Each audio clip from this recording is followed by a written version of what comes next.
Wine labels can cause a real headache sometimes with all of their terminology, especially in a foreign language. Now, Spanish wines are easier than some, but here are the key terms that you need to know to get the most out of your bottle.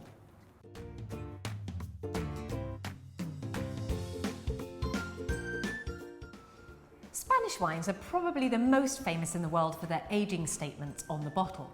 Whether you want a simpler, youthful, fruit-forward wine or a more complex, leathery spice bomb, you do well to look for these following words to give you an idea of what you're getting. Timings change slightly from region to region, but here's the gist.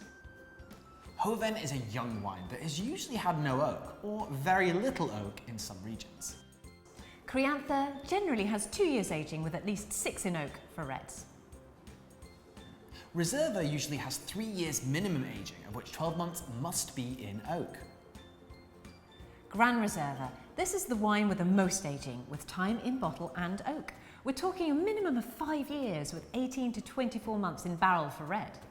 Age aside, if you like oak, or if you don't, look out for the word roble or barrica, which means a bit of oak, usually between 2 and 6 months, and this should also be noted on the label. Whites and pinks follow a similar pattern for bottle aging and oak aging, i.e. the most for Gran Reservas and the least for Jovens. In reality though, you'll rarely see whites or rosés in these categories. The Monasterio de las Viñas range from Grandes Viñas makes a great place to spot the difference between the various aged wines.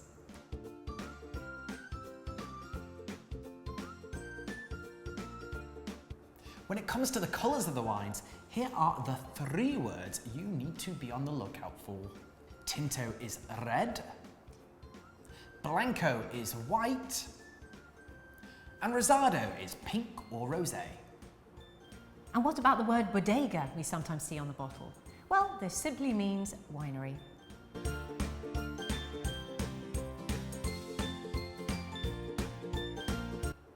Many Spanish wines are known best by their region, rather than the grape variety like many other European countries. Although we are seeing more and more grapes on the labels now too.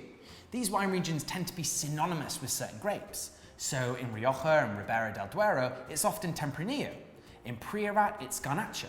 And in Cariñena, the key grapes are Garnacha, also known as Grenache, and Cariñena, also known as Carignan. The latter, named after the region, thanks to its rich winemaking history.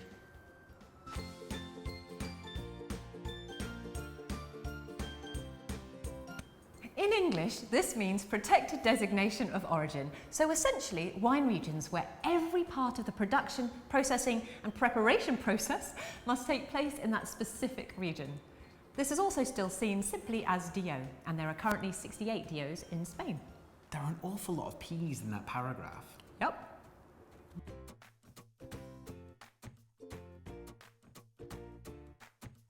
Viñas viejas means old vines, something that Spain has rather a lot of.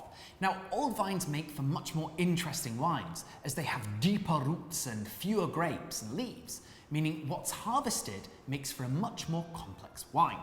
In Cariñena DO, for instance, the minimum age to be considered as old vines is 20 years. It's generally regarded everywhere that the best range for viable older vines is somewhere around 20 to 40 years old. There's some wines are made from vines that are much, much older than that too. We want to know what's the oldest Spanish wine you've ever had. Put your comments in the box below. Thanks very much for watching. Adios! Dominaciones.